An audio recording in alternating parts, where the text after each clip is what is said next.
Bem-vindo, tá? Primeiramente, deixa eu apresentar para você, eu vou falar um pouquinho do dia de hoje, né, que é a roda de conversa da Horizonte. Acho que é a primeira vez que vai ter essa roda de conversa. Queria apresentar os convidados, né, a Franciele Brandão, que é estudante de psicologia da IMED e também instrutora de Braille na SERG. E o Rafael Braz, que já está aqui presente, também ele é psicólogo e especialista em neurociência do desenvolvimento humano, né, e também é estudante do curso de formação de clínica psicanalítica no Instituto Bion. Aí outro convidado, né, é eu, Raí Correia, também psicólogo pela PUC, e também sou do curso de formação da Clínica Horizonte. Tá, pessoal? Um, pessoal, só um detalhe que o Rafael, né, é formado em psicologia e também né, especialista pelo Uninasale. Certo, Rafael? Esquecido. Um, Então, pessoal, esse evento está sendo gravado, né, e vai ficar disponibilizado no canal do Horizonte, no YouTube, certo? O microfone, né, de todos estará ligado, mas quando a gente abrir para perguntas, a Natália Vieira, que é psicóloga aqui da Clínica Horizonte, vai estar lendo para nós, né, tudo que vocês colocarem no chat, as perguntas também para quem quiser a palavra. Aí a Natália libera o microfone, aí pode falar, certo? Então, pessoal, vou começando, então. Eu esqueci alguma coisa, uma questão na Natália. Acho que eu falei tudo, falado. Não, falou tudo. Não tem, é só boa noite ali no chat e depois eu vou lendo o restante. Tá bem. Então tá, pessoal, vou começar então minha fala. Deixa eu calcular aqui o tempo. Bem, então, pessoal, eu queria para começar antes de tudo esse evento, né, para ser que eu organizei, né, junto com a Franciele e com o Rafael, sobre o dia, né, da pessoa com deficiência visual, que é o dia 13 de dezembro. E esse dia é celebrado por causa da Santa Luzia, que nasceu nesse dia e por isso esse dia foi chamado, né, de seu Dia Nacional da Pessoa com Deficiência Visual, certo? Então eu queria, né, começar falando um pouquinho da história da pessoa com deficiência visual, né? Como tudo começou lá desde o início, lá no tempo da antiguidade, da Idade Média, que as pessoas com deficiência visual eram conhecidas como as pessoas que nasciam com pecado ou condenadas à morte, porque era um período místico, né, para aquela época, né, bem na Idade Média que as pessoas viviam isoladas, né, bem naquele período, né, que ninguém, que as pessoas cegas eram vistas como pessoas assim que não tinham valor nenhum. E é claro, né, que ao longo do tempo foi evoluindo, né, os estudos e teve uma segunda etapa, que se chama a parte da biologia, né, que começou a surgir a medicina. Aí começou a aprofundar mais os estudos, né? As pessoas que nasciam com visão total e as com baixa visão também. Aí depois veio a terceira etapa, que é a época mais científica. Aí começou a ter mais estudos ainda, né, sobre a questão da deficiência visual. E também vem os estudos, né, da sociopsicologia e também muitas colaborações da psicologia social. Isso eu já estou falando que estou introduzindo, né, pessoal? É o século XVIII, né, que é bem 1700, por aí, um pouquinho menos. E agora eu vou falar um pouco da atualidade, né? Que é mais interessante ainda, que ao longo veio surgindo, né, novos conhecimentos da ciência, da questão das doenças, né, que causa doença, que causa cegueira, e não, antes não tinha tratamento, né? E agora, ao longo do tempo, a ciência está tá evoluindo, né? Por isso, muitas doenças que naquela época não tinham cura, hoje em dia tem, né? Porque a ciência está se evoluindo, tem tratamento e está evoluindo. Estão me escutando bem, pessoal? Desculpa que eu falo rápido demais. Aí qualquer coisa, eu coloque no chat que a Natália me dá um toque. certo? Então, vou continuar. Então, pessoal, falando um pouquinho, né, da atualidade, né, voltando agora para a atualidade, que é a questão, né, das leis que foram surgindo, a questão da educação, a questão da saúde, os direitos humanos e a acessibilidade, que é o nosso objetivo, né, no nosso encontro de hoje. Que as leis, né, de acesso para as pessoas cegas, né, como hoje existe preconceito desde aquela época, né, do tempo místico que eu falei no início, que as pessoas cegas eram vistas, né, que não tinham direito nenhum, né, que eram, não tinham, como assim não ter direito de viver, de ter uma vida em sociedade, né, como é hoje em dia, que hoje em dia nós podemos sair na rua, porque tem leis, né, que direitos humanos, a questão do acesso nos locais, que antes não tinha, né, e foi eu acredito que foi uma conquista, né, para nós ter essa oportunidade, né, de poder acessar vários locais que, né, que nos abrem a porta, a riqueza que é o encontro, assim, conhecer pessoas que têm, assim, a oportunidade de conviver com as pessoas que são cegas, e como é uma rica troca, né, que a gente tem entre nós, né, que todo mundo a gente tem, todos, né, todos nós aprendemos com os outros. Acho que isso que é o mais rico na acessibilidade, né, ter esse acesso entre todos nós, né, e agora eu queria voltar a um outro ponto que eu tinha falado antes, que é a questão da educação, né, os direitos, né, que nós temos em estudar, e a questão do Braille, que surgiu, né, lá em 1824, né, e daqui a 4 anos vai fazer 200 anos desse sistema, né, eu acredito que todas as pessoas cegas sabem ler, é uma escrita, né, escrita da leitura, né, escrita, e o Louis Braille, né, que inventou o sistema Braille, ele diz que as pessoas é uma forma das pessoas cegas se libertarem, né, e ter autonomia.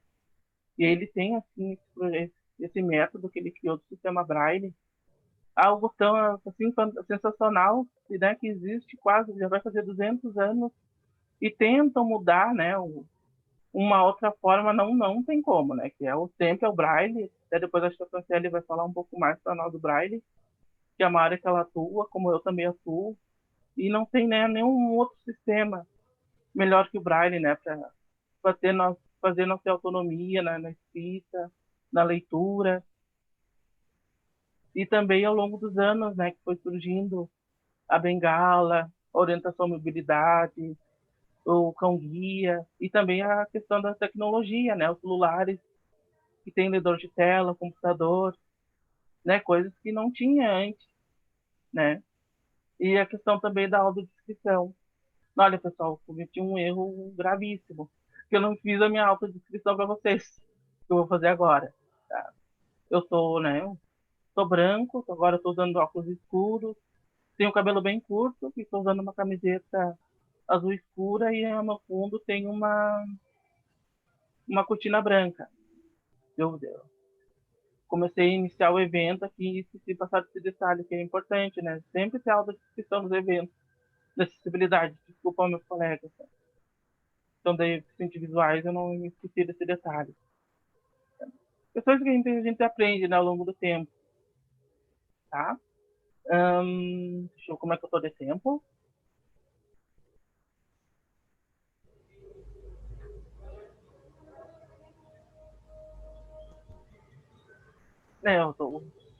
Já foi 7 minutos.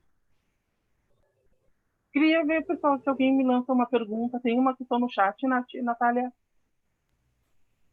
Não tem nenhuma questão aí ainda. Tá. Não, acho que eu vou passar minha palavra para frente, então depois eu continuo. Tá bem. Franciele, te passa a palavra. Ok, todos me ouvem bem? Tá me ouvindo, Raí? Muito bem. Ok. Então, eu sou a Franciele Brandão, eu tenho 33 anos, tenho a pele branca, cabelos compridos com luzes. Eu tô de óculos escuro no momento.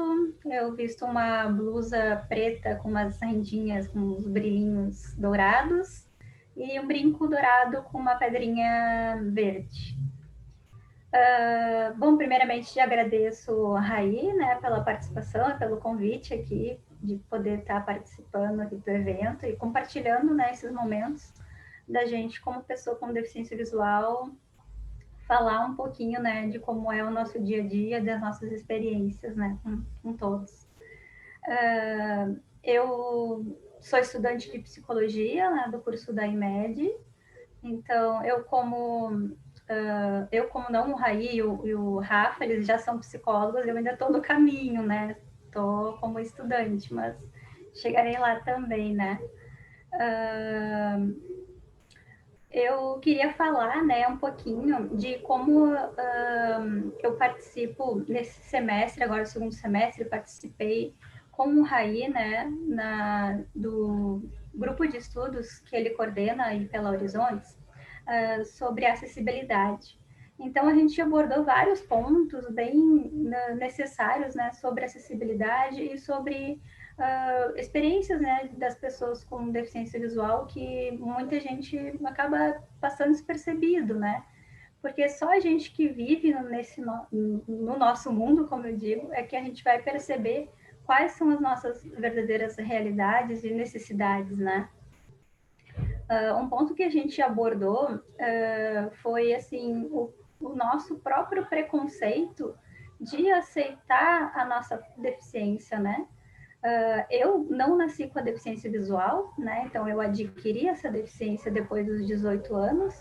Então já tem aí 15 anos, né, com deficiência visual. Então eu tive o processo aí de aceitação, né? Então esse processo de aceitação tem aí um pouquinho, né, do preconceito, né? De como que seria essa nova vida de uma pessoa que não enxerga, que o meu mundo acabou, que não saberia mais fazer nada e que tinha tudo acabado, né? E principalmente, né, conversando com amigos, assim, eu percebo que uma grande questão é principalmente para a mulher com deficiência visual, é o uso da bengala.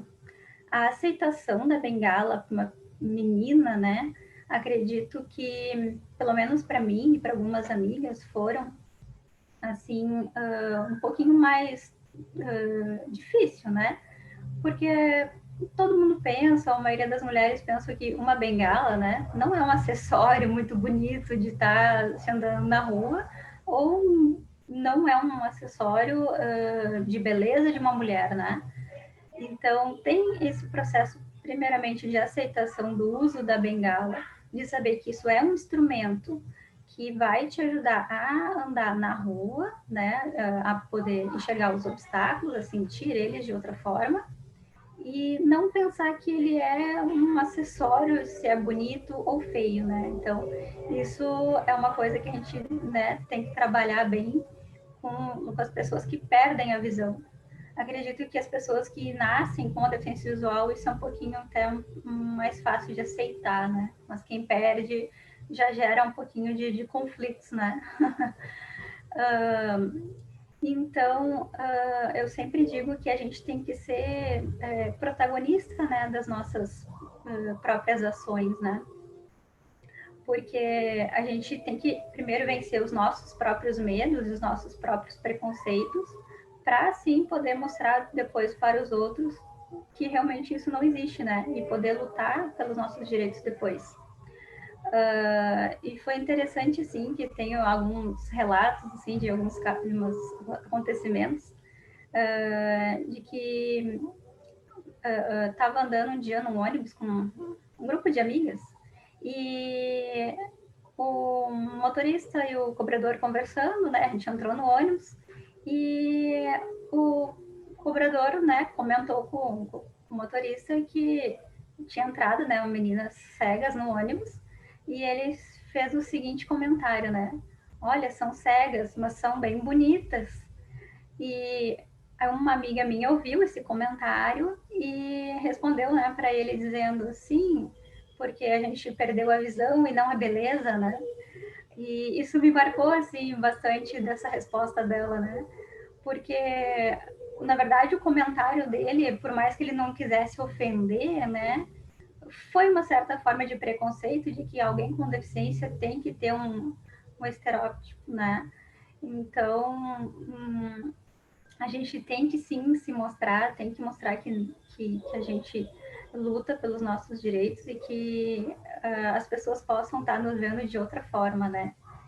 E com isso eu puxo também daí o gancho para acessibilidade, né?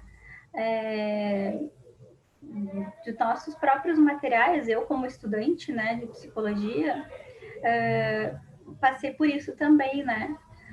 De poder mostrar para as pessoas como que eu faço para poder estudar e assim as pessoas poderem me ajudar, né? Não querer tudo assim de mão beijada, né?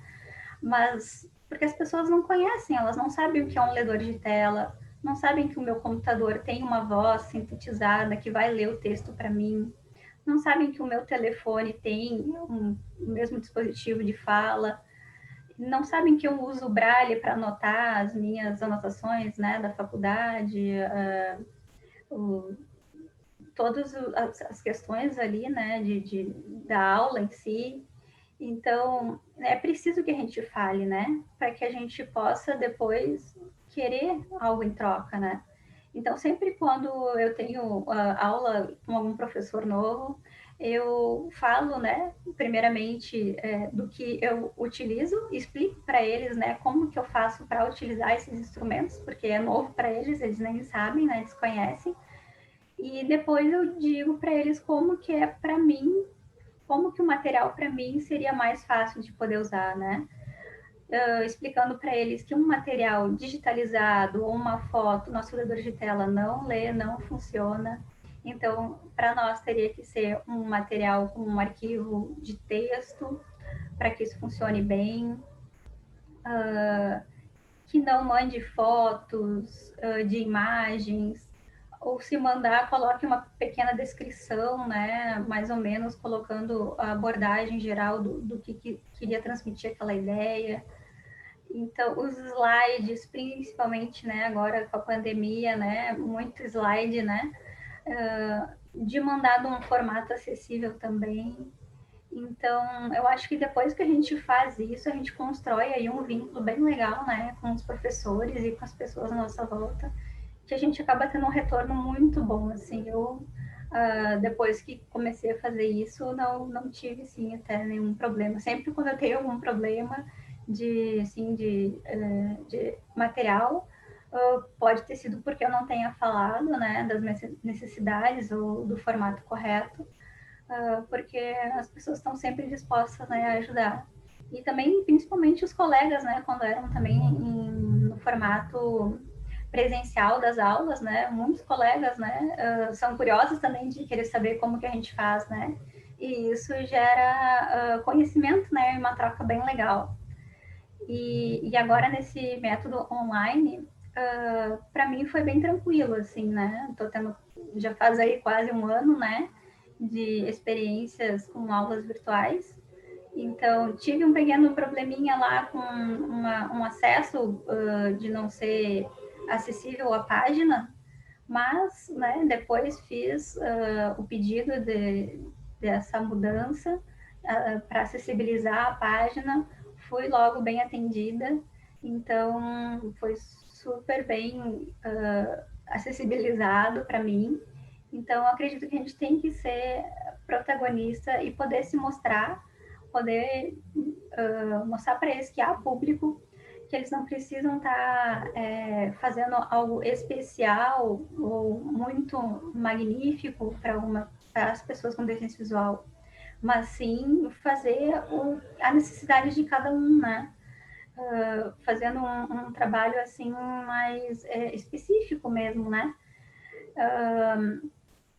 Porque eu penso assim que assim como num evento, a gente precisa estar presente para mostrar que há público com deficiência visual, a gente também tem que mostrar o que a gente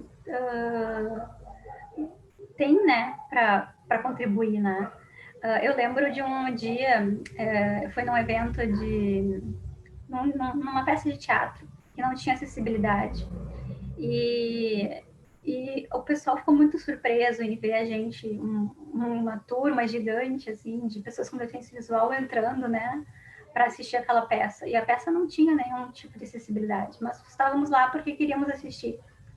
E depois da peça terminar, a gente conversou com os produtores, explicou para eles que esse público existe e que se fosse acessibilizado, eles poderiam ter um público maior ainda. E para nossa surpresa, no ano seguinte, eles acessibilizaram a peça e colocaram a audiodescrição. Nossa, aquilo para nós assim foi muito emocionante, porque fomos ouvidos e eles perceberam que o público estava lá para ver eles. Então, é necessário que mesmo que as coisas ainda não sejam perfeitas, a gente esteja buscando e lutando, né, pelos nossos direitos. Então, essa é a minha contribuição, né, compartilhar um pouquinho das minhas experiências, um pouquinho da minha vivência, do meu dia a dia aí como pessoa com deficiência visual.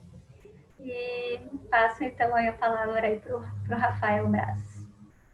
Tu teria ainda uns 3 minutos para... Então, deu bem certinho, então. Mas foi rica toda a tua colaboração. Agora, colaborando um pouquinho contigo, eu estava pensando na questão do Braille, né? Que a gente não pode brigar assim, a luta. Como tu comentou, né? A gente tem que... É uma conquista que a gente teve ao longo desse tempo. E a gente ir no local, assim, perguntar, né? Sugerir, né? Vocês poderiam ter, por exemplo, nos restaurantes, né? Que tem um cardápio ali para as pessoas verem, né? Pedir os pratos. Tem Braille. É bem legal quando a gente vai em algum lugar e sugere, né, para as pessoas. Mas não vem pessoas cegas aqui. Mas então tem que ter o em Braille para as pessoas saberem, né, e fazer os pedidos. Então foi bem interessante, às vezes eu participei de um trabalho, assim, que eles estavam pensando em fazer um aplicativo.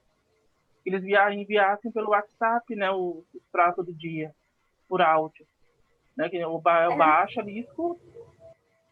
Né, maneira fácil, até para as outras pessoas, né, estando na rua, poderem ver o que tem ali de prato. E no Braille, assim, Sim. também, né, queria, né, para as pessoas, olha, né, e alguns locais realmente tem, né, não vamos citar nomes aqui, né, para não fazer propaganda, mas vários restaurantes aqui na nossa cidade tem já em Braille, né, o Oliso. Mas é bem isso, Raí. Se quanto mais pessoas com deficiência visual frequentarem bares, frequentarem esses locais, mais esses locais vão ter a necessidade de produzir esse tipo de material, né? E a gente vai, né, o supermercado, assim, shows, assim, de eventos, teatro, cinema, sempre teria que ter autodescrição, né, para todo mundo poder acessar. Não só um público X. E assim os locais, né, sempre ter acessibilidade, as pessoas saberem, né, que alguém circula, não deixar nada no caminho, ter esse respeito, né, e isso que a gente não pode reclamar. Porque as pessoas gostam, né, de nos ouvir e aprender com a gente, né, como bem como você comentou. Foi bem rico. E a gente até uma troca, né, e a gente explica de novo se tiver que retomar, né. Obrigada. Porque as pessoas aprendem muito, as pessoas também querem saber, que realmente, como você comentou, né, as pessoas não conhecem e querem saber. Por exemplo, os locais que a gente vai, né, as pessoas, acredito que é a primeira vez que as pessoas me vejam, e já me falaram isso, né. É a primeira vez que eu vejo uma pessoa cega aqui. Não sei nem como falar. E já me falaram, assim, tinha pessoas que me viram, eu não sabia como é que falar, eu não sei como é que fala com pessoa cega. Assim, ninguém é treinado, né? E quando as pessoas não falam com a pessoa que está do nosso lado, né, se referindo a nós, como se a gente não tivesse voz para falar, né? Sim. Então agora vamos ouvir o Rafael Braz. Oi, gente. Certo, obrigado. Boa noite a todas e a todos. Eu quero primeiro agradecer o convite, agradecer ao Raí pelo convite, né, ao Instituto Horizontes também, pela oportunidade, pelo espaço, agradecer também, né, a presença de todo mundo que está aqui, a Fran também compondo aí a mesa com o Raí e comigo. E primeiro eu vou me descrever, né, eu sou branco, eu tenho a pele clara, eu tenho meus cabelos castanhos cacheados mais ou menos na altura dos ombros, meus olhos são azuis, eu estou usando um fone de ouvido branco, umas pulseiras pretas, eu estou vestindo camiseta branca, estou numa poltrona azul e atrás de mim tem uma cortina branca com renda, assim. E, enfim, eu sou psicólogo, atuo na clínica há cerca de 3 anos, e eu também sou audiodescritor consultor. Eu trabalho mais ou menos há uns 5 anos na área da acessibilidade, especialmente acessibilidade cultural, fazendo revisão de roteiro, trabalhando em equipe de tradução de roteiros, né, para audiodescrição para filmes, né, para cinema, para teatro, para séries de TV, e também para alguns outros trabalhos, assim como propaganda, que a gente tem feito, né, porque cada vez mais a gente tem conseguido espaços de acessibilidade, como o Raí e a Fran estavam comentando, né, e muito bom poder escutar o Raí e a Fran falando sobre vários aspectos muito importantes ligados às questões da deficiência visual e acessibilidade como um todo. E eu quero primeiro assim pensar um pouco refletir sobre o que o Raí trouxe, né, na questão do dia, o último dia 13 de dezembro, né, no domingo, que foi um dia que inicialmente, lá no início dos anos 60, foi instituído como Dia Nacional do Cego, e só mais recentemente, eu não tenho exatamente a data, que foi modificado para o Dia Nacional da Pessoa com Deficiência Visual, que foi uma modificação bastante importante e significativa, no sentido de desmistificar a própria condição da deficiência visual, porque só no nosso país, assim, existem cerca de 7 milhões de pessoas com deficiência visual, e dessas 7 milhões de pessoas, cerca de um pouco mais de 6 milhões de pessoas são pessoas com baixa visão, e pouco mais de 500, 600 mil pessoas são cegas. Então, né, a menor parte das pessoas com deficiência visual são pessoas cegas, e, no entanto, né, socialmente, assim, na cultura, está posto que quem tem deficiência visual é cego, assim, e as pessoas muitas vezes atrelam como se fosse um sinônimo a deficiência visual e a cegueira, né? Isso muitas vezes gera até situações dos últimos anos, assim, mais complicadas para as pessoas com baixa visão, como eu. Eu nunca tive nenhuma situação nesse sentido, mas eu tenho vários amigos, pessoas conhecidas que passaram por situações onde outras pessoas acharam que elas estavam fingindo, enfim, se passando por uma pessoa cega, quando na realidade era uma pessoa com baixa visão, assim. Então, até recentemente a gente tem propagado aqui no Brasil o uso da bengala de cor verde, que começou há cerca de 20 anos na Argentina, para as pessoas com baixa visão, né? E claro que isso é um trabalho que se consolida com o passar do tempo, como cidades como Buenos Aires, e no Uruguai depois também isso chegou, que já tem uma cultura já com alguma trajetória, assim, alguma caminhada, de que socialmente as pessoas que estão usando uma bengala verde são reconhecidas como pessoas que usam um resíduo visual porque têm baixa visão e não são cegas, né? Então, nesse sentido, é importante para a gente pensar a diversidade dentro da diversidade, né? Para a gente pensar que cada pessoa com deficiência visual é um universo, assim, porque às vezes acontecem generalizações que são bastante complicadas, assim. E aí, juntando um pouco o que a Fran e o Raí estavam falando aí da questão do braille, da acessibilidade, né? O que acontece? Tem um aspecto que a gente trabalha bastante dentro da acessibilidade, que é, para além da acessibilidade comunicacional, cultural, arquitetônica e tantas outras, é a acessibilidade atitudinal, né? Que é a atitude das pessoas em geral em relação às pessoas com deficiência. E eu estenderia, eu ampliaria para pensar também a atitude de nós, pessoas com deficiência, em relação às pessoas com deficiência e outras pessoas sem deficiência também. Que é essa troca, né, que a Fran e o Raí estavam comentando, esse aprendizado mútuo com a experiência, assim, né? Porque às vezes a gente fica muito numa ideia mais engessada de inclusão, e que muitas vezes é entendida como uma via de mão única.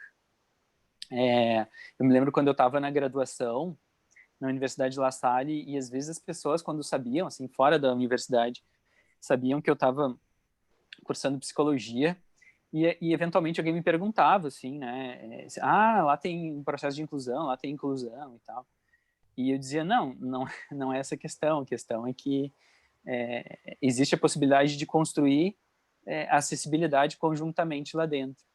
Por que eu digo isso? Porque a ideia engessada de inclusão, é claro que processos de inclusão são fundamentais, são muito importantes, mas a ideia engessada de inclusão, entendida como algo de mão única, é aquela ideia de que os espaços, os lugares, os contextos, eles são apropriados e naturalizados para pessoas sem deficiência, e que supostamente as pessoas com deficiência estão lá porque foram incluídas, ou seja, lá não é o meu lugar, mas me incluíram lá. E eu, particularmente, vejo isso como algo um tanto quanto, muitas vezes, bastante passivo, assim, e não me agrada essa ideia. E aí, então, eu costumo trabalhar a ideia da acessibilidade, onde a gente constrói a acessibilidade no sentido, na direção da autonomia. É claro que isso tem uma complexidade aí, envolve diversos processos sócio-históricos e econômicos, que eu me lembro que eu trabalhava em outra área antes da psicologia e através do meu trabalho eu tinha como pagar meu curso de nível superior, eu tinha como ter uma notebook para levar para a universidade e com um software leitor de telas, onde eu fazia as minhas provas no Word, usando meu fone de ouvido, meu computador, na mesma sala que os meus colegas que faziam com papel e caneta. E eu não vejo isso como um processo de inclusão, eu vejo isso como a possibilidade de acessibilidade, ou seja, cada um fazendo da sua forma e junto, no mesmo lugar, sem algo da ordem do especial, né, que é uma ideia muito excludente, assim, ou de uma necessidade especial, né, que é um termo em desuso, felizmente, assim. E o que acontece? É claro que os processos de inclusão eles são muito importantes porque nem todo mundo, a minoria, né, menos de 1% das pessoas com deficiência visual tem acesso a nível superior, né, porque é a exclusão dentro da exclusão. Se nosso país já tem uma desigualdade profunda, quando a gente coloca nisso, adiciona o recorte de deficiência, a exclusão, ela potencializa. Mas, de igual forma, eu penso que a gente precisa caminhar sempre no sentido da construção de acessibilidade, né, e da acessibilidade atitudinal. Então, retomando aquele aspecto, por exemplo, do Braille, muitas vezes, quando a gente chega num lugar, e eu chego usando bengala, assim, e tal, e vamos pensar um restaurante, já aconteceu algumas vezes do funcionário chegar, assim, bem feliz, pensando na acessibilidade, me trazendo um cardápio em Braille, assim, achando que aquilo ia solucionar tudo, e ele não me perguntou. Tem lugares que perguntam, nós temos o cardápio em Braille, tu quer? Eu agradeço, não, obrigado, porque eu sei Braille, eu aprendi Braille na época que eu comecei a usar bengala, eu tinha 29 anos, e até então eu lia só no computador né, impresso em tinta, como a gente diz, dentro do contexto da deficiência visual. E eu sei Braille, eu uso muito Braille, por exemplo, para digitar na tela do celular, do iPhone, tudo que eu digito, porque eu não gosto, para mim não é muito acessível o teclado ali, o touch, não é eficaz, assim, né, então eu perderia muito tempo, então eu uso muito digitar com as posições dos pontos Braille na tela do iPhone. Então tudo que eu digito nas redes sociais, pelo meu iPhone, no WhatsApp, quando eu não mando áudio, quando eu mando escrita, é sempre digitando em Braille, que o Braille é uma tecnologia fantástica, assim, né? Às vezes as pessoas falam uma grandíssima bobagem, que é que a tecnologia X ou Y vai substituir o Braille, quando na realidade não conseguem perceber que o Braille é uma tecnologia para lá de sofisticado, porque se ele está na tela do iPhone, é algo que tem 200 anos, é algo muito sofisticado e depende do nosso uso, como tudo, né? Como a gente transforma as ferramentas que a gente usa no dia a dia. E só que o Braille impresso eu leio, só que eu não tenho uma velocidade para ler, não é muito confortável, eu uso para ler em caixa de remédio e tal. Então, a acessibilidade atitudinal entra nisso, quando alguém pergunta pra gente, né, como que é melhor pra gente. Eu preferia chegar num lugar e o lugar tem um aplicativo, um restaurante, e eu, com o software leitor de telas do meu celular, ler.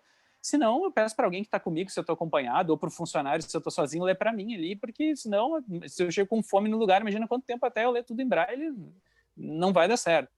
E mesmo para as pessoas cegas, assim, eu entendo a questão ou pessoas com baixa visão, que sejam mais eficientes no Braille do que eu também, o Braille ele tem uma questão de que para impressão e para atualização num restaurante onde se mudam preços, assim, né, precisa também, né, gera um outro trabalho que talvez, nesse caso, a tecnologia por aplicativos fosse mais eficiente, mas eu sinto que é indispensável também ter o cardápio em Braille, assim, eu sou defensor, né, né, não tiro não abro mão de defender isso, porque o Braille é fundamental. E dentro de outros processos, a acessibilidade atitudinal é fundamental também, no cotidiano, na rua, quando a gente vai atravessar uma avenida, assim, eu que tenho baixa visão, consigo atravessar sozinho com autonomia as ruas menores do bairro, mas quando é uma avenida e que é mais movimentada, eu espero, e quando eu vejo que alguém está se aproximando, eu peço ajuda para aquela pessoa e tal.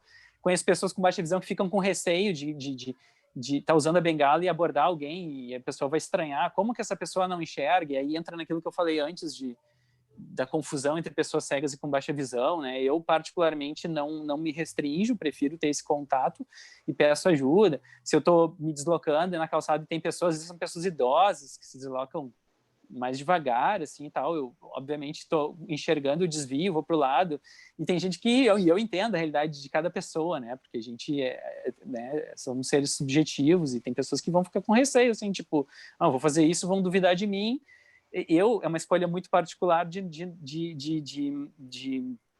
comprar, assim, vamos dizer assim, no melhor sentido, a minha condição de pessoa com baixa visão, de utilizar todos os recursos que eu tenho, né, em termos de sensos perceptivos, assim, né, no uso do tato com a bengala, uso da minha audição e tal, e da visão que eu tenho, assim, embora seja um resíduo muito pequeno visual que eu consigo utilizar, né, e mesmo dentro do contexto das pessoas com baixa visão, é um universo bem grande, assim, porque tem pessoas com baixa visão que não precisam usar bengala.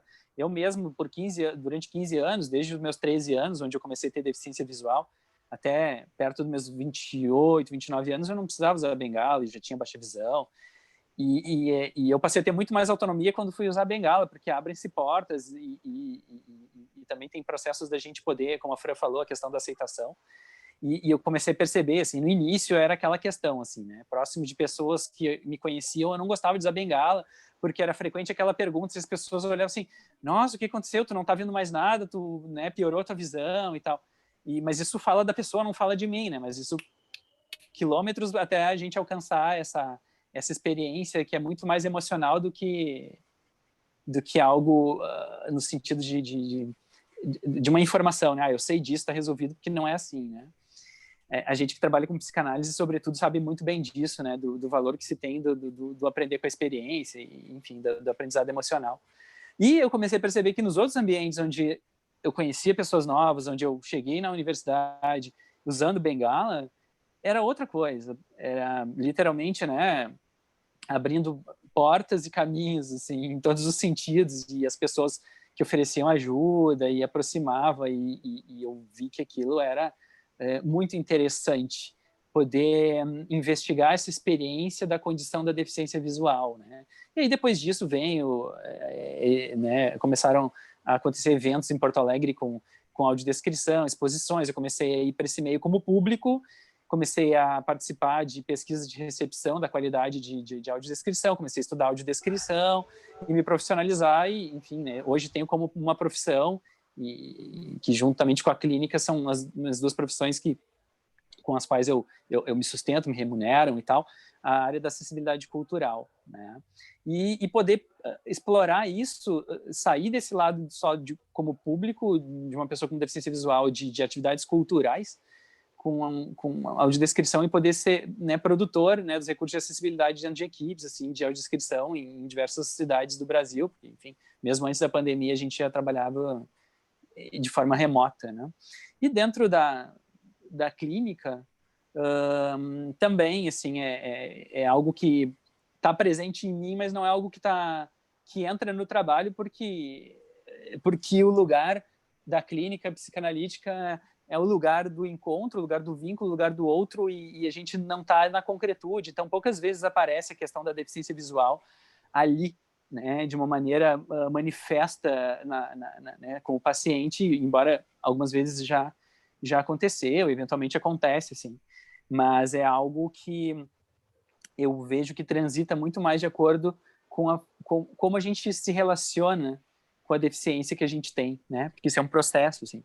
E recentemente, até dentro dessa questão que eu estava falando sobre a importância da gente poder entender que cada pessoa com deficiência visual tem as suas próprias características e possibilidades, e pensando na baixa visão, em 2017, uma amiga que é jornalista que tem baixa visão, que é a Mariana Bayerly, ela idealizou e organizou um livro chamado Histórias de Baixa Visão, escreveu um capítulo, a Fran também, que está aqui conosco, escreveu um capítulo, e foi bem bacana. A gente fez o lançamento do livro no Rio de Janeiro, em São Paulo, outras cidades.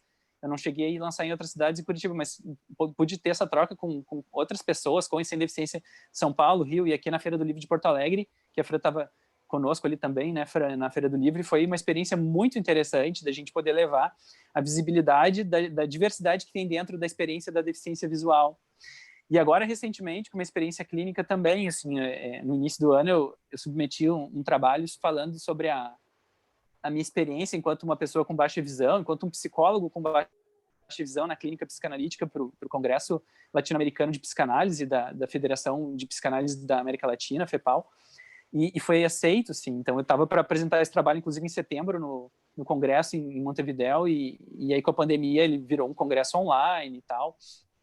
E foi muito interessante a experiência de assistir ao congresso de forma online também, e a modalidade do trabalho para o qual eu tinha sido aceito se transformou em possibilidade de publicação de artigo para um livro virtual, né? Bem interessante. E aí eu publiquei, saiu agora há poucas semanas o livro virtual, então também nas minhas redes, assim, quem quiser, pode entrar em contato também, eu posso encaminhar esse material, que é um material que fala da minha experiência, né, sustentada pelo viés psicanalítico, especialmente na teoria do Wilfred Bion, que é o psicanalista com o qual eu mais me identifico, e os outros psicanalistas que seguem a linha dele, que eu estudo bastante, através da experiência clínica e da experiência da baixa visão. Eu publiquei esse artigo também. Então, são áreas que ora se entrelaçam, ora se distanciam, mas seguem, né, dentro da minha experiência, assim, profissional e emocional, assim. Então, acho que para esse primeiro momento foi algumas ideias que me vieram, assim, escutando o Raí, a Fran, e pensando um pouco na minha experiência. Rafael também, pontualmente, Rafael deixou os 15, mas ainda dá mais um minuto. Não, tranquilo, eu acho que a gente pode conversar, né, com as pessoas, pelo que o leitor de tela em algum momento disparou aqui, acho que entrou algo no chat, eu não sei se a Natália vai trazer para a gente, conversar agora, eu acho que podia ser, né, para a gente abrir um pouco e não ficar só assim. Foi muito interessante tudo isso que você falou, Rafael. Vamos conferir o chat. Então, Natália? Sim. Pode se descrever para nós, Natália, por favor? Claro. Uhum.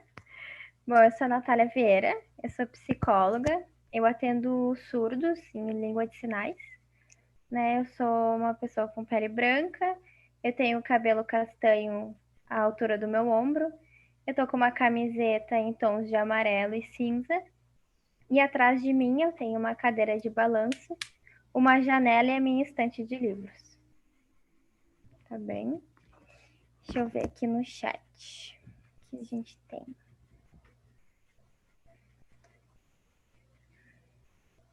O Rafael dos Santos, eu não, ele acho que ele já saiu, igual eu vou ler então para ele. Tá aí? Rafael dos Santos? Não. Eu vou então ler igual a pergunta dele. Discriminação ainda é a maior barreira para a acessibilidade. Quais os desafios da pessoa com deficiência no mercado de trabalho enfrenta?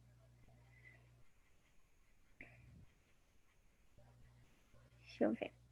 A Nicole Mamed, ela também tinha feito uma pergunta nesse sentido, assim. Não sei se a Nicole quer abrir o microfone, se descrever e fazer as perguntas que ela fez. Eu vou ter que fechar a câmera, porque senão eu tô pelo celular, senão eu não consigo ler a pergunta que eu fiz. Tá. Bom, oi, gente. Meu nome é Nicole Mamed, eu também faço parte do grupo de estudos em acessibilidade. Bom, vou fazer uma autodescrição. Eu sou branca, eu tenho um cabelo bem curtinho, assim, bem curtinho. E eu tô com uma blusa branca com estampa de florzinha, uma flor assim meio tropical e tal. E, bom, eu acho que é isso. Atrás tem a parede branca do meu quarto, não tem nenhum detalhe assim mais importante. Mas então, né, eu vou ler bom, o Raí e a Fran estavam falando, né, sobre a questão das pessoas que ocupam, das pessoas com deficiência visual que ocupam os espaços públicos, né? E aí me veio isso, assim, me veio sobre a questão da resistência desses espaços em ver a pessoa que tem uma deficiência visual como uma pessoa que consome tanto quanto como que eu posso dizer, essa possibilidade, essa potência de consumo na pessoa com deficiência que não precisa, né, que não, talvez não precisasse ser intermediada por outra pessoa. Depois o Rafael falou um pouco sobre essa questão, né, de que às vezes, por vezes, prefere que alguém esteja junto para falar do que fazer a leitura em braille, né? Eu também fiquei assim bem surpresa, foi uma coisa que agregou na minha pergunta, mas eu acho que uma coisa que me deixa assim com muita, que me vem muito é essa dificuldade em propiciar autonomia, né, para as pessoas assim que têm alguma deficiência, que muitas vezes elas, os espaços públicos e etc e tal, eles acabam meio que colocando essa pessoa sempre junto de uma outra pessoa, né? Ela não pode falar por si, ela sempre acaba precisando de um outro para ser ouvida, né? Essa foi uma das minhas perguntas, assim, foi mais ou menos o que eu tinha colocado, não era uma pergunta. E a outra era para o Rafael, que era o que ele pensa sobre a questão das vagas nas empresas para pessoas com deficiência visual e a diferenciação entre na questão da competição entre as pessoas com baixa visão e as pessoas que são cegas. Bom, eu acho que é isso.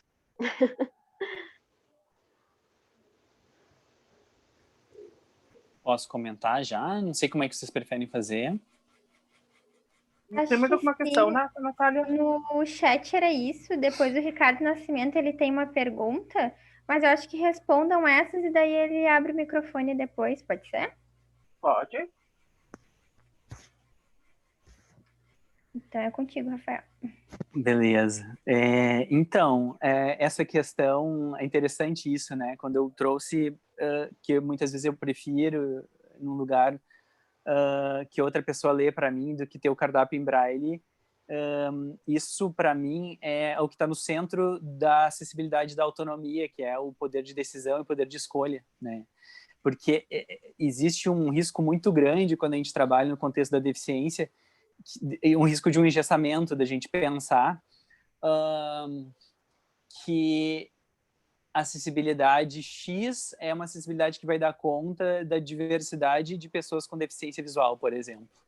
De eu chegar, eu me lembro que já aconteceu de chegar numa disciplina na universidade onde tinha gráficos e o professor fez uns gráficos em relevo e não sei o quê, com peças de isopor e tal.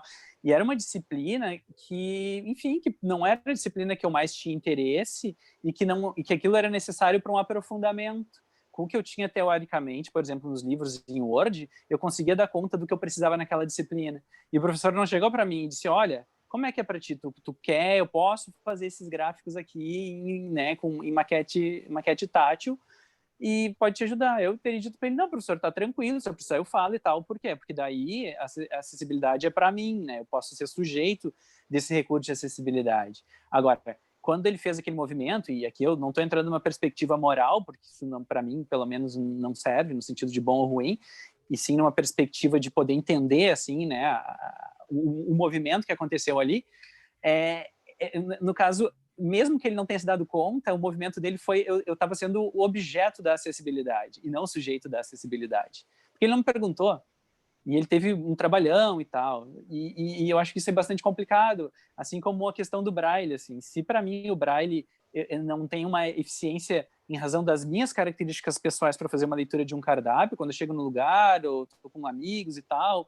não quero que todo mundo fique ali lendo rapidinho, escolhendo, eu vou ficar ali passando meus dedos no cardápio, Braille, e não vai fluir. Eu prefiro que um amigo ali, olha aqui, tem isso aqui custa tanto, olha esse aqui, ou que já conheço, que eu sei, já vai pela ordem do que sabe, que é mais provável que eu vá gostar.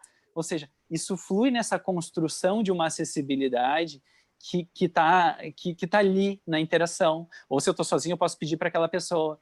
Então, quer dizer, isso muitas vezes chama atenção, porque a pessoa vai pensar assim, não, mas espera aí, esse não é o recurso de acessibilidade, mas eu acho que cabe perguntar, para quem? Para o Rafael Braz, que talvez nunca foi naquele estabelecimento e ninguém me conhece, ou para uma pessoa com deficiência visual que chega ali, daí eu sou só mais uma pessoa com deficiência visual. E com relação ao mercado de trabalho, é algo muito complexo, assim, né? Eu acho muito importante os processos de inclusão no mercado de trabalho, e vagas reservadas. Eu antes de ir para psicologia, eu trabalhei durante 11 anos na Companhia de Energia Elétrica do Estado, no CE, por concurso público. E eu fiz pelas vagas, o concurso, na época, ensino médio, né, que era o meu nível, me inscrevi pelas vagas reservadas para pessoas com deficiência e fui aprovado, assim, né, tipo, sei lá, tinha uma quantidade bem menor, assim, de pessoas inscritas e fui chamado na primeira leva, assim, o que eu teria sido chamado mais ou menos, porque eu me lembro na classificação de colegas que entraram na classificação da lista geral, que a pessoa que se inscreve pelas vagas reservadas, ela figura em ambas as listas, né? Eu estava lá na lista geral, lá por 180, eu acho, dos 1.500, acho que foram aprovados. E eu teria sido chamado uns 2 anos depois, assim, eu fiquei 11 anos lá. E aí eu penso que só quando se a gente estivesse num contexto ideal de acessibilidade para não precisar de vagas reservadas, ou seja, se eu tivesse, assim como quem não tem uma deficiência visual pode chegar numa biblioteca, abrir um livro e ler, pode baixar um arquivo escaneado da internet e ler, e eu não posso fazer isso. Eu tenho que pagar para alguém passar para Word e transformar o arquivo e acessibilizar. Eu tenho que ter um conteúdo acessível e demora tempo, tem dinheiro, precisa de tecnologia assistiva, uma série de questões, e fora os outros obstáculos, no transporte, nas ruas, e todos esses obstáculos, para mim, eles configuram uma situação que a gente precisa, sim, ter vagas reservadas, né? Com relação a pessoas cegas e com baixa visão, eu não vejo nenhuma diferenciação no que diz respeito ao mercado de trabalho, né? Eu não vejo nenhum sentido em termos de diferenciar, porque as vagas elas estão postas para as pessoas com deficiência, assim, né? Então, por exemplo, eu vou usar um software leitor de telas numa empresa, se eu for trabalhar com computador, não na minha área da psico, por exemplo, for trabalhar com computador, eu vou usar um software leitor de telas. E uma pessoa cega também, é o mesmo recurso de acessibilidade. Então, né, eu nunca percebi algo da ordem da competitividade entre pessoas cegas e com baixa visão, né?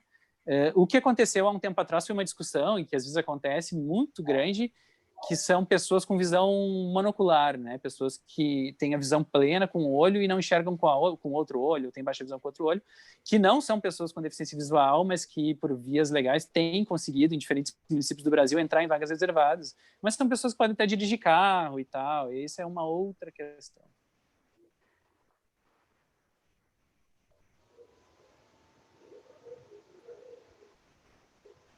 Franciele, tu quer comentar? Não, na verdade, eu estava pensando agora, né, no que o Rafa estava falando agora sobre os monoculares, né, e bem isso, né, isso é uma discussão que dá muito pano para manga, né, porque o monocular agora tem os mesmos direitos, né, do que uma pessoa com deficiência visual, não sendo uma pessoa com deficiência visual, né. É meio irônico, mas é o que acontece, né.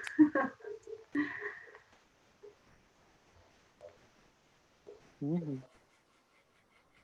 Agora eu queria comentar também uma questão que acho que o Rafael trouxe, e a Fran também em algum momento, sobre a questão, né, da autonomia e dos espaços. Bem, agora respondendo a pergunta da Nicole, que é interessante, né, que às vezes quando a gente vai para um local, não, assim, a gente entra, a gente no local não está preparado para nos receber, né? A gente que ao longo assim, do tempo vai assim conversando com o pessoal, às vezes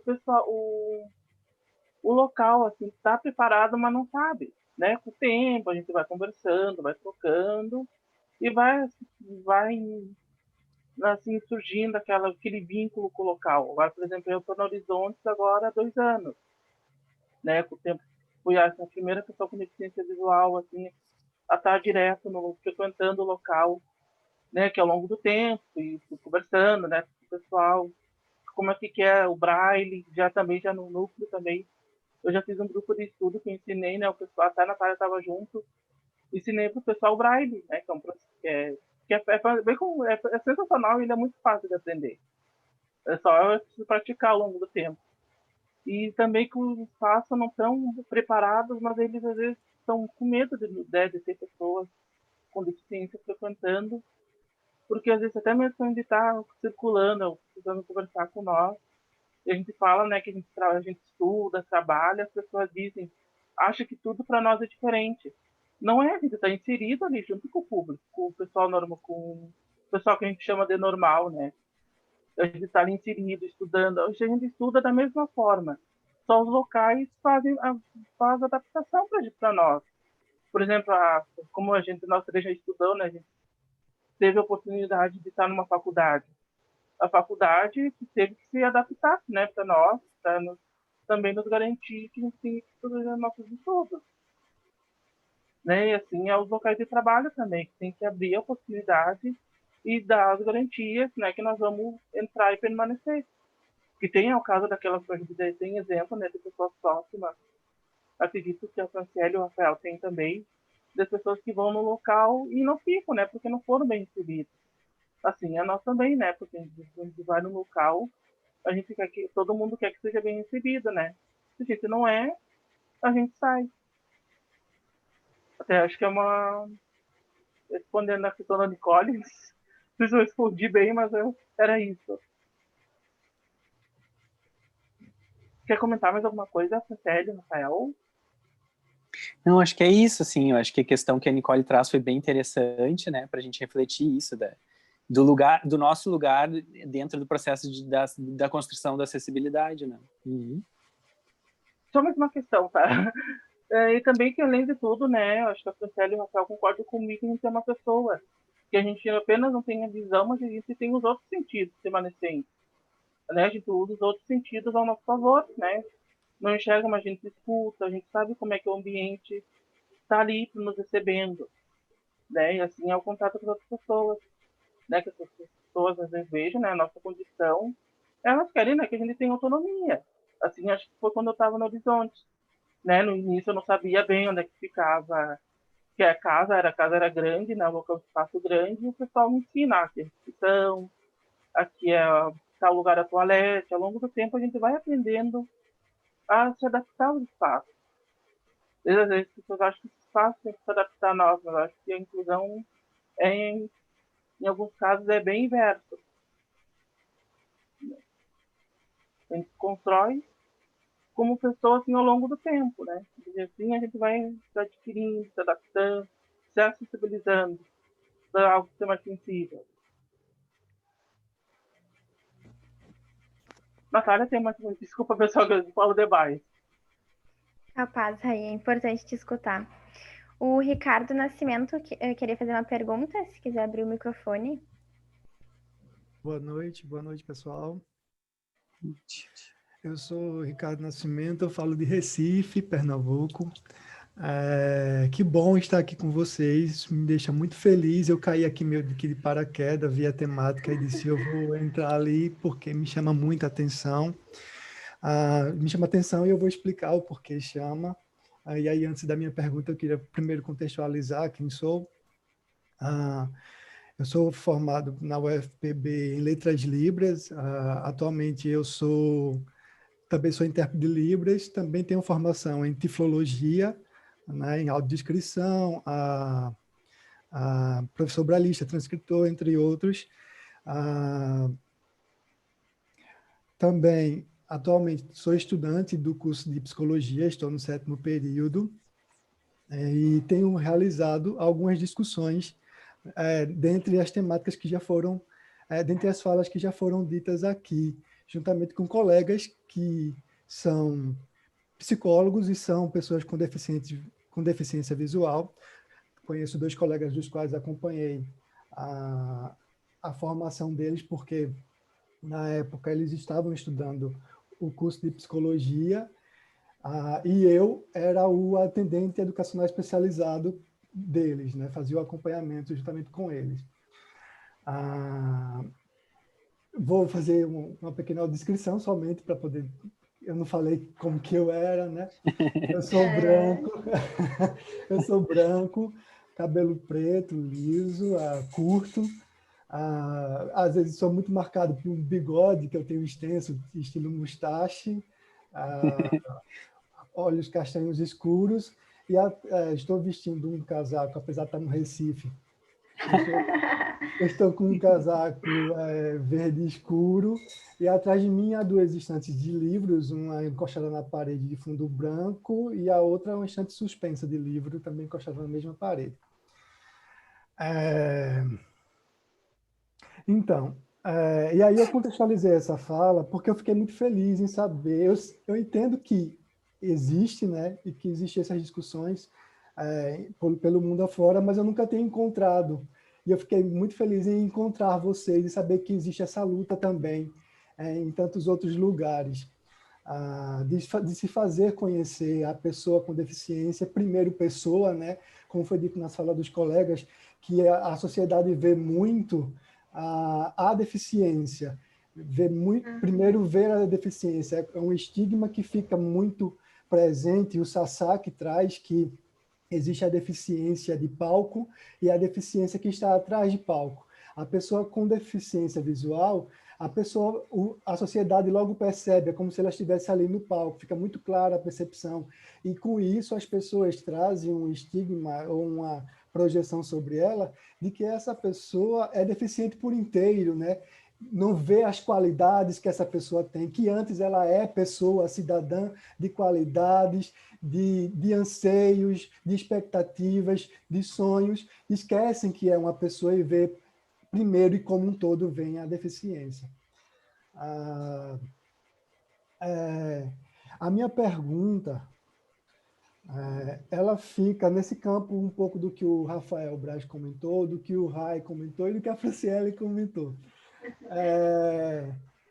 Quando eu atuo ainda hoje, né, na área de acessibilidade, eu estou à frente do núcleo de acessibilidade, mas atualmente eu tenho pessoas com baixa visão, mas eu não tenho pessoa com deficiência visual total. Eu sou, talvez aí participando um pouco dessa apresentação, eu sou pessoa normovisual, talvez como era dito na literatura mais antiga, ou atualmente como é conhecido como vidente, né? Mas eu tenho uma especificidade da qual, não sei se o pessoal aqui conhece, que é a Síndrome da Deficiência Postural, SDP. Ela é causada principalmente, na verdade, ela é causada e só causada pela prospecção causada pela visão. E aí eu tenho essa especificidade. A mim, ela me causa sintomas no corpo. Então, dores no corpo, neuralgias, entre outros sintomas, escoliose, dores no corpo, entre outros, que é causado pela como é que eu percebo o mundo. Ele me causa uma desregulação na minha articulação do corpo. Isso vem pela visão. Em outras pessoas se dá por diferentes sintomas. E aí eu trago essa fala porque eu também, de certa forma, me sinto representado aqui e também tenho esse dever de levar essa informação a todos. E aí eu percebo atualmente, com a audiodescrição, seria a pergunta, a audiodescrição atualmente é algo que está mais, assim, digamos, em moda, né? O Rafael trouxe a possibilidade de, talvez, aí dispor, através da acessibilidade atitudinal, dispor das mais variadas, nos ambientes, dispor das mais variados tipos de tecnologias assistivas, digamos assim, para as pessoas com deficiência, para que ela tenha o direito de escolha, né? Eu até disse no chat que às vezes as instituições elas colocam um material ou outro a fim de se promover sem conhecer o real uso daquele material pelas pessoas. E aí, com a audiodescrição vem crescendo, o Braille vem como se também criando um discurso de que o Braille ele não é mais usual na universidade, né? ou no ensino superior. Vem com um discurso de que não é mais usado, não precisamos mais do Braille. E tira um pouco da autonomia do que o Rai, desculpe o nome, tira um pouco da autonomia dessa pessoa que utiliza e prefere utilizar essa acessibilidade. E aí eu queria perguntar para vocês qual a percepção que vocês têm a respeito disso, né? Porque é como se a gente estivesse agora substituindo uma tecnologia por outra, quando na verdade é necessário, se faz necessário e se faz acessível que se tenha essa atitude de disposição a todos, de todas.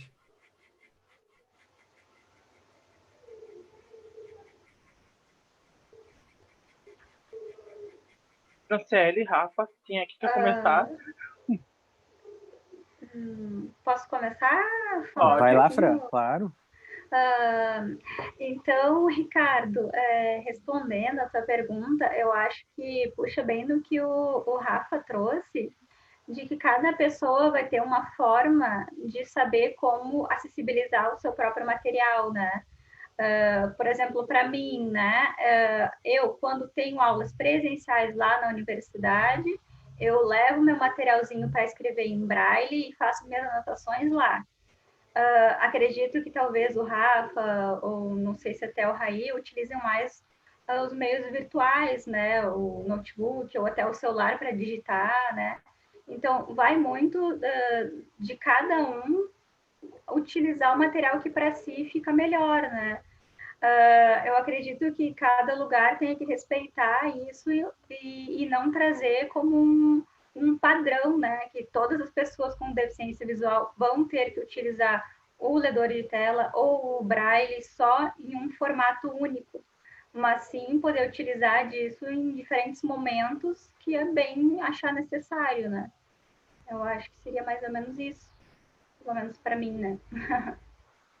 Perfeito, Fran. Eu penso que essa falsa oposição, às vezes, que se cria também, né, Fran? Como tu bem falou aí, são recursos que se somam, né? Não se excluem. Então, eu muitas vezes usava de anotar algo no celular mais para o final da graduação, porque isso também vai de acordo com o desenvolvimento das tecnologias, né? Quando eu estava na graduação, a gente não estava tão assim avançado na tecnologia de celular com leitor de telas, já estava, mas não tanto quanto, né? Porque isso caminha com uma velocidade impressionante, especialmente no que diz respeito aos aplicativos e tal. E eu usei muito mais o notebook, netbook, enfim, em sala de aula, né? E eu me lembro, assim, que, tipo, eu sei escrever em braille com reglete e punção, mas eu não tenho uma agilidade para escrever, assim, eu sou bem lento para escrita, assim. E eu me lembro que eu pensava assim, nossa, se eu tivesse uma agilidade para fazer uma anotaçãozinha, certo que eu usaria em sala de aula. Mas aí é que tá, são recursos que se somam, né? Como tu falou, né, Fra, que tu usa ali para fazer anotação, e eu acho isso fantástico, mas nada te impede também de daqui a pouco tu gravar no celular, anotar no celular, ou seja, é a gente transitar pelos recursos que a gente tem, né? Não é uma coisa ou outra, é uma coisa e outra. São es, né? A gente vai somando. Então, escutando o Ricardo, muito bom de escutar, Ricardo, pensando a questão da audiodescrição, por exemplo, e às vezes são em campos diferentes, né? O que se fala muitas vezes é a leitura de software, leitor de tela para computador, celular, substituir a escrita e a leitura braille, né? E que é um absurdo total, especialmente se a gente pensar em alfabetização, né? Porque quando a gente escuta a palavra xícara com leitor de telas, eu sei que é com X, porque eu fui alfabetizado em tinta. Alguém que nasceu com deficiência visual, seja cego ou com baixíssima visão ou baixa visão, se foi alfabetizado em braille, sabe que é com X. Agora, pensem numa criança que nasce cega ou que fica cega antes de ser alfabetizada, se ela for aprender com um software leitor de telas e não com braille. É um crime, porque ela não vai saber a grafia. A gente escutar não é a mesma coisa que ler. Gente que tem uma caminhada, né, e que teve deficiência visual desenvolvida a partir de X momento é diferente. Como a Fran falou, dos 18 anos, né, Fran, que tu tinha. Então, quer dizer, é uma outra experiência, né, Fran, porque a gente já tem internalizado a forma das palavras, das grafias, e mesmo assim, volta e meia a gente retoma, assim, né? Eu escrevo muito, produzo muito, então eu estou envolvido. Agora, daqui a pouco a pessoa trabalha em outra área que não está envolvida com a escrita e com a leitura. Então, quer dizer, se não tiver um contato através do braille, né? vai ser muito complicado. E com leitor de telas, a gente precisa, para saber como escreve, dá para saber. Só que não na leitura fluida, e sim soletrando letra por letra ali na tela do celular ou do computador. E aí, então, quer dizer, não tem essa substituição, não tem essa oposição, né? Se agregam. E a audiodescrição é um recurso de acessibilidade comunicacional, né? Antes ali, acho que foi o Rafael, né, que comentou que a Natália trouxe ali, que ele traz, né, assim, o preconceito é a maior barreira, né, para as questões e tal. Eu penso que depende para quem, né? Que nem eu falei antes, chegando no restaurante, para quem? Para uma pessoa com deficiência visual, ou para o Raí, ou para a Franciele, ou para o Rafael? Para mim, particularmente, a maior barreira é a falta de acessibilidade comunicacional, mais do que o preconceito. Porque a essa altura da minha vida, com preconceito, hoje em dia eu já tiro de letra, mas agora, a acessibilidade comunicacional, quando enviam para mim, como disse a Fran, uma mensagem no WhatsApp, e um banner ali não está descrito, e é um evento, eu posso perder aquele evento se eu não tiver ninguém para ler para mim. E eu tô fora, porque eu não tenho acessibilidade comunicacional. Para mim, atualmente é a maior barreira. E a audiodescrição, ela vai no sentido de acessibilizar a comunicação, seja na arte, né, cultura, arte, eventos, no jornalismo, né? Agora, essa semana mesmo, um professor aqui da Unipampa muito meu amigo, pesquisador da Unipampa, tem uma orientanda dele que está fazendo um trabalho no jornalismo, o mestrado dela, sobre acessibilidade na previsão do tempo, nas informações meteorológicas, gráficos, mapas meteorológicos. E ela me procurou essa semana para eu trabalhar com ela na dissertação dela, fazendo a acessibilidade, né, a consultoria para acessibilizar os recursos imagéticos das questões da previsão do tempo. Então, olha que importante esse trabalho dela. E aí entra a audiodescrição. Então, quer dizer, bom, se uma pessoa com deficiência visual for visitar uma exposição, lugar, vai ter etiqueta braille, não exclui a audiodescrição. A audiodescrição não exclui ter o braille numa etiqueta, por exemplo. Então, são recursos que se somam, né? Uma coisa e outra. Terminou, Rafa? Vai lá, Rei. Tá bem. Eu também, bem aqui com essa pergunta do Ricardo, até por isso pedi para o seu último, porque eu sei que eu ia falar demais. E eu vou pegar emprestada a palavra que o Rafael usou, que é somar. Como eu comecei a perder minha visão muito pequena, ali meus 10, 11 anos, e eu morava em São Borja, uma cidade no interior aqui do Rio Grande do Sul, e onde eu só aprendi em braille, né? Não tinha computador lá na época. Depois, vim aprender 10 anos depois. Por isso eu convivi muito tempo com o braille. E o braille até hoje, na minha vida, ele é bem presente. Eu também sou professor no Santa Luzia e ensino braille para crianças. Aí por isso o braille para mim eu acredito muito e eu acho ele fundamental, mas ao mesmo tempo para mim eu uso aí, né, como eu vim embora para cá, para Porto Alegre, eu uso assim a tecnologia também, os editores de tela, e tento usar os dois, mas eu não vou negar, hoje em dia eu uso mais computador, porque como o Rafael disse, tem que ser mais rápido, né, exige um pouquinho mais de nós, que a gente tem que ter recursos para dar conta das nossas demandas. Aí por isso, eu, pensando bem, assim, eu acredito que tudo deve para se somar. Tudo vai de cada um, né? Como a Fran falou, a Fran prefere usar o braille em alguns momentos. Eu também, agora, de um tempo para cá, como eu tenho minha ferramenta de trabalho, eu trabalho, né, com o braille, quanto com o computador de tela. Como eu estou fazendo agora o pós aqui no Horizonte, tem muitos textos que são antigos, né? E não tem para o pessoal ficar passando para texto no Word, demora muito tempo. Aí, como é que minhas colegas tiveram a grande iniciativa, acho que elas estão aqui, de fazer em áudio os textos.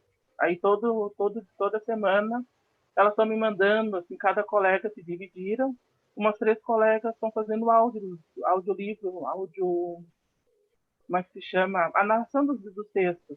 E estão me mandando por áudio, por e-mail, que é bem rico, né? E é uma outra ferramenta, né? Como o Rafa estava falando da audiodescrição, que antes não tinha e agora está tendo bastante movimento. Os filmes na TV, também na TV aberta, que tem uma ferramenta ali no controle, na tecla SAP, e colocando no áudio, e tem como colocar ali para audiodescrição, né? E alguns programas tem, né? Não vamos negar que não. Também não dá para negar que não, pouco ainda, né? Alguns programas já tem. Alguns filmes já tem ali a audiodescrição. E é bem isso, agora respondendo, Ricardo, eu falei demais. E é bem na escolha de cada um. Sim, Rafa? Não, para brincar um pouco, assim, com o que tu falou dos livros em braille, o braille é algo, como eu falei antes, né? Para mim é algo muito sofisticado, é fantástico. Eu uso todos os dias na tela do meu celular, mas para brincar um pouco, eu ia mexer contigo dizendo que se tu for ter as obras completas do Freud em braille, tu vai ter que dormir do lado de fora da tua casa e deixar a tua casa, o teu quarto só para as obras completas, né? Porque são muitos volumes, muitos tomos e tu vai ficar do lado de fora. Então eu acho que a ideia ali é melhor ser digital para brincar um pouco com a ideia do volume, porque é uma realidade que a gente precisa encarar, né, Fran? Também é verdade. Ser funcional, né? A gente vamos ter que juntar vamos ter que alugar uma biblioteca. Uma biblioteca não tem como a gente ter todas as obras em braille, né? Não tem.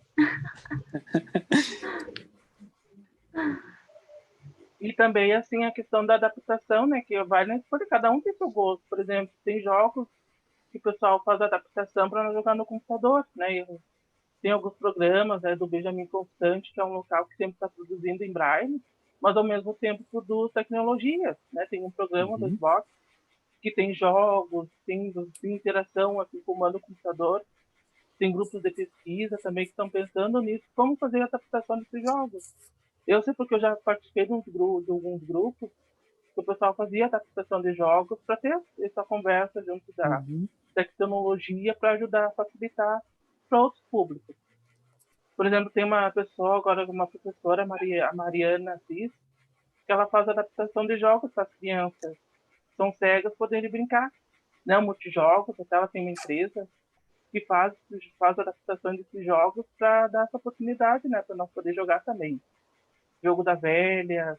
Não sei, queria até escutar um pouquinho a Franciele e o Rafa falar também se eles têm experiência com jogos assim, táteis e também no computador.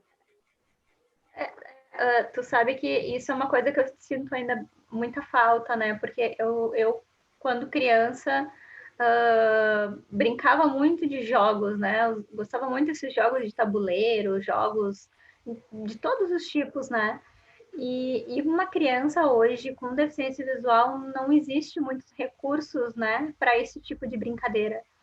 E como bem o Raí disse, né, essa professora, ela faz esse tipo de trabalho, né, para acessibilizar alguns, né, materiais, alguns brinquedos, para pessoas com deficiência poderem brincar com os seus filhos, ou mesmo as próprias crianças que nascem com deficiência visual poderem estar participando dessas brincadeiras com as outras crianças também, né? Mas ainda eu sinto muita falta, acredito que isso é ainda um nicho que precisa ser pensado bastante e tem muita coisa a se fazer ainda nesse meio, né? Então, vamos fazer um movimento então, Fran.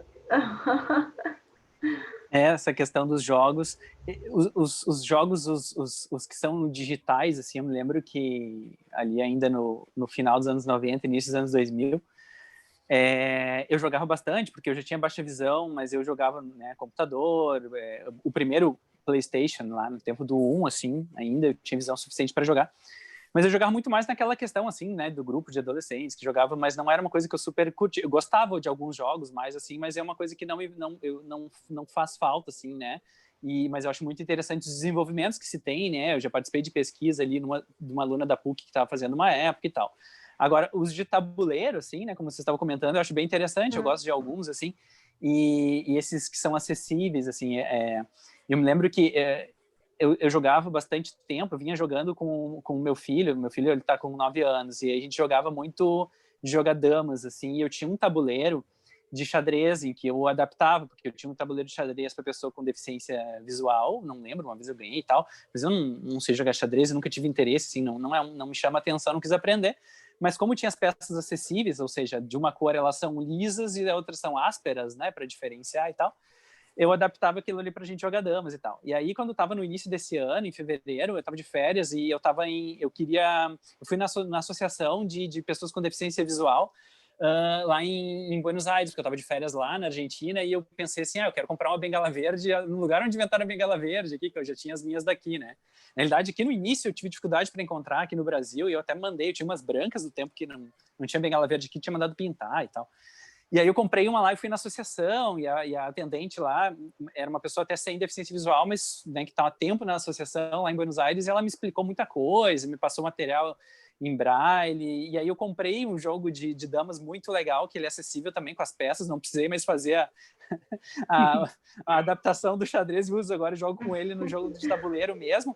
Ainda são inacessíveis do ponto de vista econômico, porque acaba sendo, isso a gente não comentou, mas recurso de tecnologia assistiva, seja qual for, acaba sendo, pela sofisticação, de um recurso, entre aspas, de luxo, né? Como comprar um iPhone que tem um recurso de acessibilidade mais avançado, como comprar outros softwares. Já existem apps gratuitos que geram acessibilidade, mas ainda tem muito material para quem tem baixa visão, que gosta de usar lupa eletrônica, né? É muito cara. Então, por exemplo, esses jogos, a diferença de comprar um jogo de damas, por exemplo, comum, feito no papel ali com peças de plástico, é acessível. Agora comprar um de madeira que tu vai pagar 110 reais num tabuleiro, porque, claro, é um trabalho artesanal, é feito com todo um acabamento, é bonito, é bacana, mas o viés é o da acessibilidade, né? E tinha vários jogos lá acessíveis, assim, né? Se não fosse tão caro, eu compraria vários. Tinha jogo da velha, muitos, assim. E pela internet, no Brasil mesmo, a gente encontra vários. É que eu tava por lá e fui pesquisando, assim, né? Então, tem coisas sendo feitas, mas precisa popularizar mais para que até fique mais acessível do ponto de vista econômico, né? Dominó, tu joga, Rafael? Sim, eu tenho um Tá, não, acessível quando também. encontrar presencial, vamos jogar dominó. Vamos nessa. Vocês Temos sabem alguma que questão, Natália? Sim, Fran. não, eu só ia comentar que o que eu sinto falta são tipo daqueles jogos tipo, mais elaborados, assim, tipo War, não sei se vocês conheceram, que é um jogo de Sim. guerra, assim, de conquistar objetivos, né? Aham. Gostava muito daquele jogo. Então, para acessibilizar um jogo daqueles, olha, é bem complicado, porque ele é cheio de pecinhas, cheio de informação, né? Mas é um jogo, assim, ó, que aquilo me ajudou muito até para a própria escola, né? De geografia, de localização. Aquilo é muito bom no desenvolvimento, né? Acadêmico da criança ali. Então, são jogos, assim, que eu acho que fazem falta no próprio aprendizado e desenvolvimento da criança, né?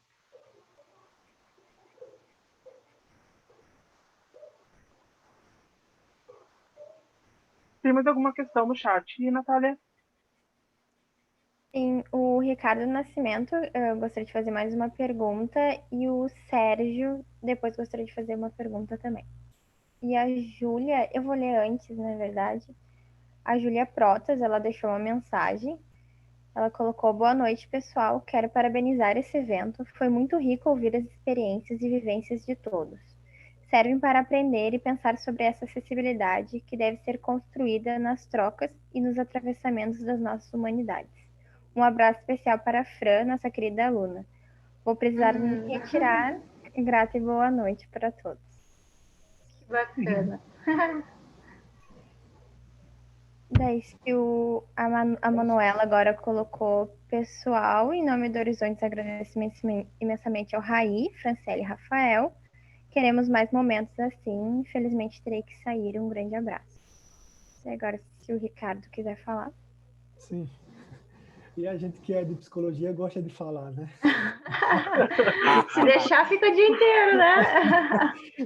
E aí eu queria aproveitar só para dizer, né? Como os colegas estavam comentando, né? E aí eu já sinto tão íntimo que eu estou chamando de colega, veja, colegas. Então, acolhido, né? Que a importância desse brincar e desses jogos não só para o desenvolvimento da motricidade, né? Como foi dito aí, motricidade da pessoa, por exemplo, mas o desenvolvimento cognitivo, né? Relacional. Às vezes, o brincar e os jogos ficam muito restritos à pessoa com deficiência, como se fosse para brincar somente com outra pessoa com deficiência, sabe? E aquela relação que é necessária também com outros, com o diferente, com pessoas diferentes, ele fica ali, acaba se perdendo, porque não tem essa acessibilidade possível. Mas que não tem essa acessibilidade que é possível. Era isso que eu queria dizer. A pergunta que vem é mais também um pouco de completar o que o colega antes tinha dito sobre a área de trabalho, né? Como eu disse, atualmente eu estou à frente do núcleo de acessibilidade e não é a primeira vez e também que eu também estava subordinado a um gestor dentro de um núcleo de acessibilidade. E eu já vi cada coisa assim dentro da instituição de ensino superior que é de espantar. Aí eu queria perguntar como é que fica, né, como é que está a visão atualmente das associações sobre a luta pelos direitos dentro das instituições, em questão de, por exemplo, eu tenho o exemplo de dizer assim, quando eu entrava na instituição, e a instituição vai ser avaliada, a gente vê muito aí pelos comerciais, a instituição vai ser avaliada pelo MEC, para se tornar centro universitário ou se tornar universidade, por exemplo. Uhum. E aí me chamam para poder fazer a avaliação da instituição como um todo, para qualquer pessoa com deficiência. E no lado estrutural, né, na necessidade arquitetônica e comunicacional, principalmente, eu vejo muitos erros de instituições ou de empresas quando aplicam ali o braille nas portas, etc. Mas isso não é o mínimo, né? Eu vejo, por exemplo, a própria instituição, tem uma instituição que eu participei que o Braille estava errado, só para você perceber, o núcleo de acessibilidade, a placa em Braille estava escrito banheiro, porque pegaram a placa e substituíram, não tinha outra e colocaram a placa de banheiro. Eu ficava torcendo para uma pessoa cega chegar e... sabe, eu ficava torcendo. Mas... E aí, no meu relatório, eu coloquei o que as placas estavam erradas. E, por incrível que pareça, a resposta que se tinha para a avaliação do MEC foi: deixa do jeito que está, porque o MEC não conhece disso. O MEC não sabe Braille. Ele vai ver que tem Braille, mas ele não sabe se está escrito correto ou errado, sabe? E aí, assim, eu já vi de muita coisa. Que, por sinal, até nessa época, uma amiga Marluce, que é com deficiência visual, eu liguei para ela para dizer como é que fica a minha ética agora, como é que eu vou como é que eu, como profissional, vou participar disso. Claro. E aí eu pensei em deixar a instituição e denunciar. E aí a amiga me aconselhou, com deficiência visual, ela me aconselhou que não, que eu continuasse e que quando fossem em minhas palestras ou coisa assim, eu dissesse as falhas que acontecem, né? Pela visão das pessoas que são ditas aí normais, né? Que isso não é coisa de pessoa normal, pelo menos. Eu sofri essa parte, Ricardo. Eu sei que o Sul também não se escapa, que a gente tem uns locais aqui que tá errado, né? Tem um banco específico, não vou citar o nome, porque eu não fui processado, uma que não está escrito em Braille ali, está o nome do banco, está escrito em Braille. Está em Braille ali, mas está errado. De todas as informações, está o Braille ali sem sentido, tem os pontos soltos. Enfim, só está por estar ali, só para a pessoa ver se cantar e tem em Braille. Assim, os elevadores, né? Alguns elevadores, tá ali os que era para ser os números, né? Só para as letras. Mas nós sabemos como é que são os números em Braille, né, pessoal? Chegou um momento nessa instituição em que eu convidei a Associação Pernambucana de Cegos, a APEC, aqui em Pernambuco, dos representantes, convidei os alunos da instituição, que são com deficiência visual, junto com o relatório, e processamos não a instituição, mas a empresa que havia aplicado o Braille. Perdão, processamos não, convidamos ela para uma discussão, para ver se ela ia ali consertar. Ela se negou assim a disse que não estava errado de forma alguma, estava correto, mesmo tendo usuários dizendo que estava. E aí a empresa foi processada, mas até hoje não deu em nada. E aí essa seria uma pergunta: como é que se vê a respeito das instituições, dessa luta para com as instituições nesses direitos? E uma outra pergunta seria o que foi dito, né, como eu disse antes, sobre o mercado de trabalho. Porque o que eu ainda vejo no mercado de trabalho é que, para a pessoa com deficiência de modo geral, o salário que é reservado, apesar de que a pessoa pode ter ali a maior formação, a melhor capacitação, o salário que ainda é reservado para ela é aquele salário mínimo, né? É o mínimo que se dá. E aí, eu já vi no campo da surdez, por exemplo, né, da pessoa surda, fazendo uma analogia, de que o surdo que tinha ali o seu benefício, ele dizia: para que eu vou me especializar? Para que eu vou estudar? Para que eu vou lutar por um trabalho se eu tenho um benefício que me paga o mesmo valor do que eu estaria lá, do que eu estivesse lá trabalhando, sabe? O salário não é atrativo, é como se diminuísse o intelecto da pessoa com deficiência. E aí, como é que está também a luta dessa pessoa com deficiência a respeito desse espaço, né, de tomar lugar, de tomar esse lugar que é muito dele? Ricardo, pensando primeiro essa tua última pergunta, assim, né, falando depois a Fran e o Raí, né, contribuírem, mas pensando a minha experiência, assim, eu tive uma experiência muito curta na empresa privada, assim, menos de um ano, e mais de 10 anos em empresa pública, onde eu fui concursado, como eu comentei antes, né?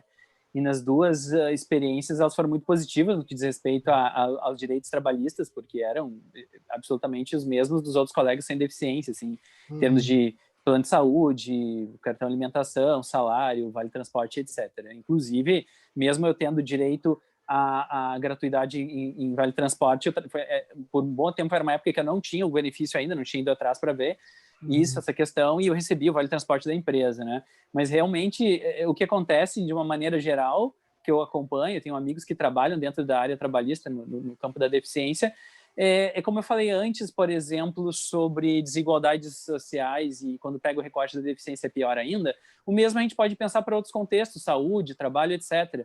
Se a gente sabe que no nosso país, nos últimos anos, a gente vive um feroz ataque aos direitos trabalhistas para toda a população, especialmente as pessoas pobres e de periferia, e negras, etc., para as pessoas com deficiência, pior ainda, né? Porque se a gente vive essa real precarização do trabalho, terceirização, ataque a direitos, violação de direitos, para as pessoas com deficiência, isso tem um impacto ainda maior, né? Uma vulnerabilidade que se potencializa.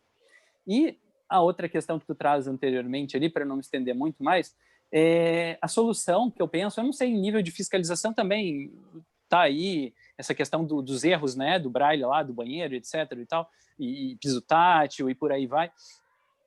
Também passa por questões da fragilidade das instituições do nosso país que fiscalizam, né, porque, enfim, a precariedade atravessou todo e qualquer limite no nosso país e inclusive nas instituições que podem e que deveriam fiscalizar esses lugares. Mas pensando não na parte política, né, para a gente poder ter alguma esperança nesse final de ano, pelo menos, pensando na parte técnica e pensando na parte do protagonismo das pessoas com deficiência, para mim, né, eu estou convencido de que a solução para esse tipo de situação está em torno de palavras-chave como protagonismo, sujeito e consultoria. Por exemplo, o meu trabalho com audiodescrição, como um audiodescritor consultor, com profissionais da audiodescrição que têm ética, que têm responsabilidade e que não desenvolvem trabalhos de audiodescrição sem ter profissionais com deficiência visual nas suas equipes. Porque como eu comentei, por exemplo, no mestrado daquela estudante da Unipampa fazendo sobre meteorologia que me procurou, porque ela não tem deficiência. Se ela fizer um trabalho querendo acessibilizar e não consultar uma pessoa com deficiência, qual é a validade desse trabalho dela em termos de acessibilidade? Se ninguém com deficiência validou, estudou e deu um feedback e trabalhou com ela nessa construção. Eu, por exemplo, né, eu gosto muito da tua cidade, da tua região, Recife, Olinda e tal. Eu trabalho com acessibilidade comunicacional do Recife, que faz um trabalho fantástico em audiodescrição, faço muitas consultorias para eles. Tem uma colega que ela é do CAP do Recife, a Michele Alheiros, que também é uma excelente consultora em audiodescrição, uma amiga. Uma professora em Braille. Querida Michele, minha colega, a gente está sempre trocando ideia, a gente trabalha em projetos aí de audiodescrição, e ela trabalha muito com acessibilidade do Recife, assim, e então são pessoas, tem muitas pessoas trabalhando com responsabilidade, sabendo que precisa de consultoria, precisa ter pessoa com deficiência visual numa universidade, quando a universidade acessibiliza com piso tátil, com rampa, com elevador sonoro, com um braille, ou qualquer outra instituição, precisa chamar as pessoas com deficiência visual e, se possível, que tenha não só a deficiência, mas um conhecimento técnico para avaliar, para validar. Porque se fizer só com pessoa que não tem deficiência, não tem validade. É construir piso tátil que vai acabar embaixo de escada, é colocar banheiro na porta de outra sala que não é banheiro, é colocar piso tátil com material para ambientes internos no externo e dar acidente, porque a pessoa vai escorregar quando chover, e etc. Então, a palavra-chave é consultoria especializada de pessoa com deficiência, sabe? Eu estou convencido disso, e através do meu trabalho como consultor em audiodescrição, tenho aprendido muito isso, assim, em diversas partes, e eu acho que, como eu falei em esperança, a parte boa é que tem muita coisa boa acontecendo nesse sentido, especialmente no desenvolvimento da audiodescrição que eu tenho acompanhado, né? Mas outras áreas da acessibilidade também precisam ter esse movimento, e as pessoas com deficiência aqui, a deficiência visual que a gente está falando, precisam se colocar como o Raí faz, como a Fran faz, como eu faço na construção. Eu trabalho e estudo numa instituição, atendo, né, na clínica psicanalítica, numa instituição de psicanálise aqui em Porto Alegre, no Instituto Bion, onde no início desse ano, quando a diretoria contratou uma equipe de jornalistas para cuidar das mídias sociais, a presidente do Instituto me chamou para reunião. Nós vamos descrever todas as imagens que o Instituto Bion vai lançar no Instagram e no Facebook. A jornalista não tinha experiência nenhuma, e como eu sou profissional da audiodescrição, comprei isso com ela. Vamos fazer. Então, ela descreve as imagens, me manda no WhatsApp, né, nos meus intervalos eu vou ali, valido. Não, vamos trocar aqui, vamos melhorar essa descrição. Tá ok, fechou, ela joga para o Insta e para o Face todas as imagens descritas. E a gente vai construindo isso, ou seja, é aquilo que o Raí falou no início hoje, que tem muita validade. é uma via de mão dupla. A gente precisa fazer, que nem o Rai falou, a gente precisa levar também. A gente não precisa só ficar esperando, a gente precisa ir lá e mostrar como é que a gente precisa, ser sujeito, né? Verdade. Gente, tem uma pergunta, agora são 9h07, para que a gente possa ir encerrando, e daí vocês fazem as considerações finais, né? O Sérgio Bica, ele perguntou como que é a clínica e o atendimento para vocês.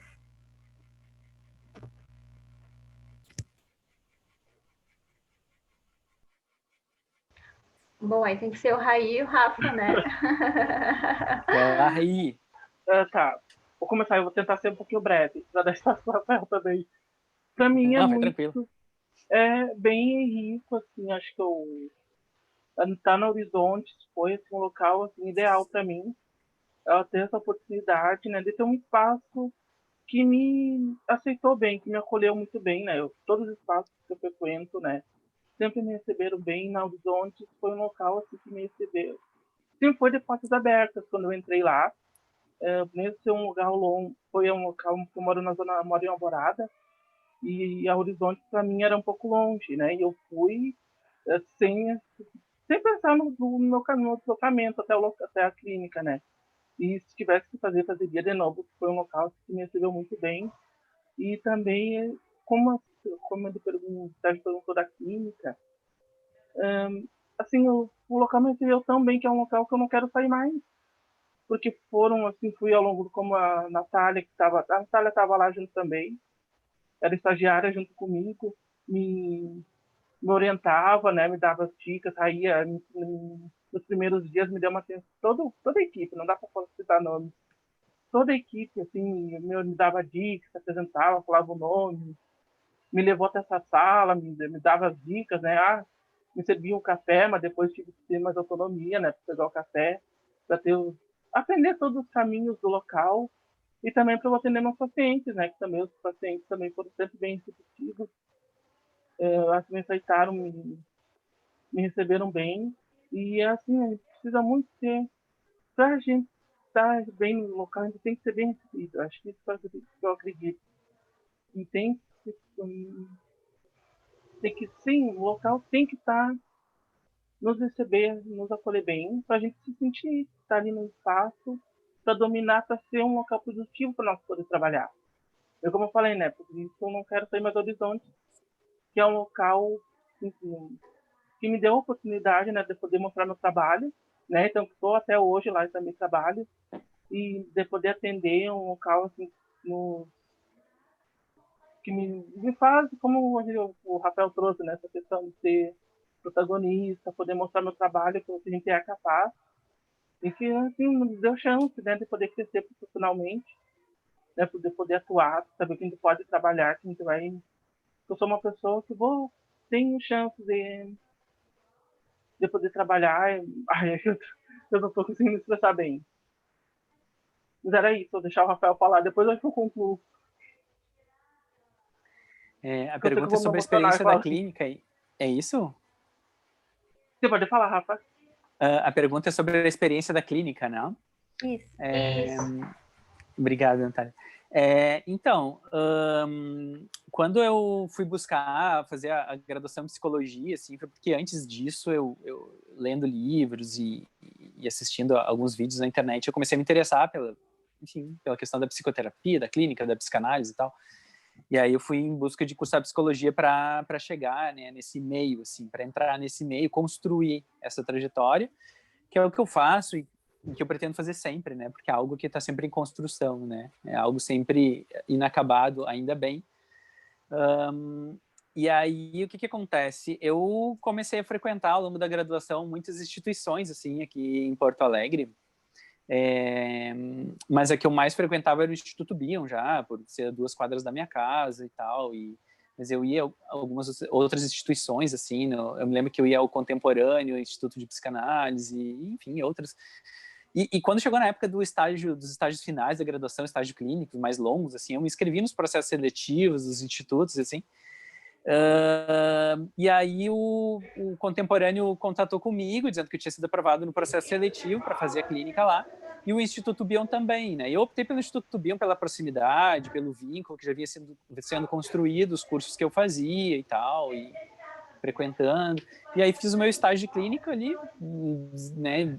E foi um desenvolvimento, um transcurso muito bom, né? Grandes desafios, como é sempre na clínica, né? Com a diversidade de pacientes que a gente atende, com as nossas questões em desenvolvimento no início da clínica, o nosso próprio processo analítico, eu já estava há alguns anos já em análise, né, bastante tempo, como sigo até hoje, e poder entrar nessa experiência de ter a supervisão, de ter o grupo ali em seminário clínico, em seminário teórico, e estar com os pacientes no estágio, e, bom, me formei, e continuei no Instituto Bion como psicólogo, já iniciando o curso de formação, que eu termino no ano que vem, dos 3 anos de curso, seguindo com os pacientes do estágio, que foram chegando, me envolvendo em grupos de estudos, participei 1 ano e meio, grupo de estudos de Winnicott dentro do Instituto Bion, e apresentamos o trabalho em Buenos Aires em 2018, na época que eu era estagiário ainda, então muitas oportunidades, né? A gente apresentou no congresso de Winnicott latino-americano, então o caminho da clínica eu penso que é esse, a gente se envolver nos diversos espaços que as instituições nos oferecem, como o Raí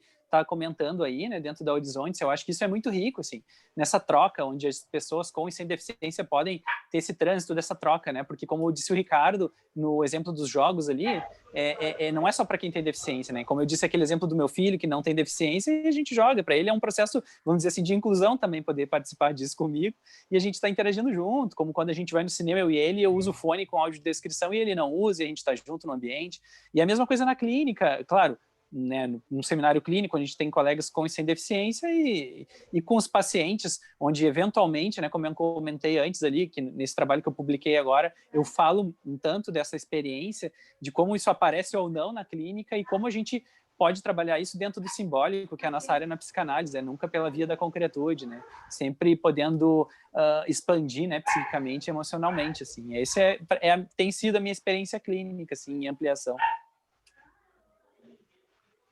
Rica essa pergunta, né? Pra gente tentar responder, né? Ficou muito ampla. A gente segue aprendendo isso, que eu conheço psicanálise. A gente segue ainda aprendendo tudo que vai ocorrendo. Nada é concreto, né? Bem linear, bem aberto. Ainda bem. Sim. Quer falar alguma coisa, Fran? Não, tô, né, ouvindo vocês, que eu ainda não cheguei nessa parte da clínica, né. Oi? Mas fala algum exemplo, alguma questão que queira colaborar. Bom, na verdade, eu tenho só tipo assim, uma expectativa, né, de como será, né, acredito que, como os colegas aí estão relatando, né, acredito que também não vai ser com muitas dificuldades, espero que também não seja, né, espero que ano que vem, né, vou fazer meu estágio clínico, então espero que seja também assim, em algum lugar que também me receba bem e que possa estar dando o meu melhor e que as pessoas também possam estar recebendo da melhor forma também, né? Então, só expectativas futuras. Isso aí, prepare-se, Fran, vai chegar a tua vez logo, logo. Sim, com certeza vai fazer um ótimo trabalho. É isso aí. Então vamos fazendo as nossas conclusões finais, pessoal, para nós descansar, que foi rico esse encontro. Vai ter outro, né? Vou convidar vocês de novo. Então tá bom. Quando a Célio, Rafael, vocês já vão voltar de novo. Mas presencial, tomara, né? Tô legalzinho pra tomar um café junto. Na mesma sala. Mesmo.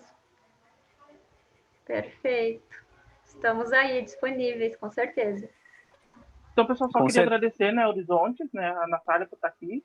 Foi nossa assistente de live, assistente da roda de conversa. E só queria agradecer, né, agradecer ao Rafael por ter aceitado o convite, a Franciele também. Foi bem rico o encontro. Vou deixar vocês também se despedirem e poderem concluir. Então, agradeço, Raí, mais uma vez, né, pelo convite, por participar, por todos que estiveram aqui, né, ouvindo um pouco das nossas experiências, das nossas opiniões, das nossas discussões. E estamos abertos, né, para novos e futuros encontros, falar um pouquinho mais, né, sobre nós mesmos, sobre nossas experiências. Acho que isso é bem rico e agradecer que hoje essa troca, né, com os membros, né, do grupo aí que fizeram várias perguntas, achei isso bem legal. O pessoal se envolveu, então só tenho a agradecer e esperar os novos encontros.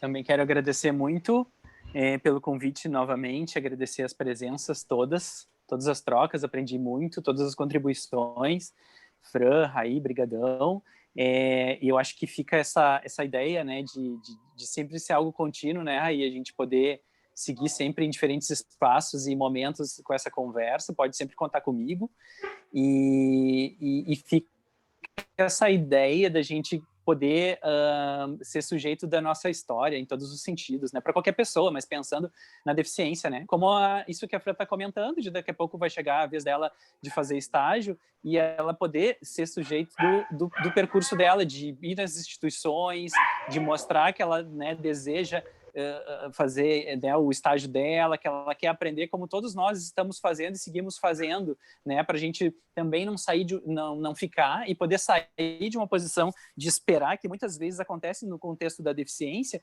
e poder fazer isso inclusive para instigar os espaços, os ambientes, para que as pessoas sem deficiência também estejam comprando essa ideia de acessibilidade que é para todo mundo, né, que é para todos, para todas, enfim.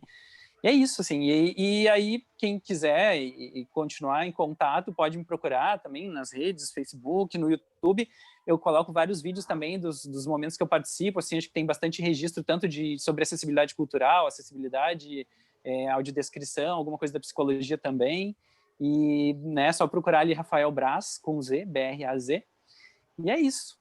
Muito obrigado, um abraço para todo mundo e bom fim de ano e que o ano que vem seja melhor e mais próspero para todo mundo. Muito obrigada, pessoal. Então, quem se inscreveu no Simpla vai receber o certificado daqui a alguns dias. Nesse evento foi gravado e estará no site da Clínica Horizonte, no YouTube. Daqui a alguns dias também. Tá? Muito obrigado, Fran e o Rafael. Obrigada. Muito obrigado, pessoal, a todos. Obrigada, boa noite. gente. Obrigada. Boa Natália. noite. Boa noite. Obrigada, Natália. Boa Obrigada, noite. gente, por esse Tchau, encontro. tchau. Tchau, tchau. Tchau. Tchau.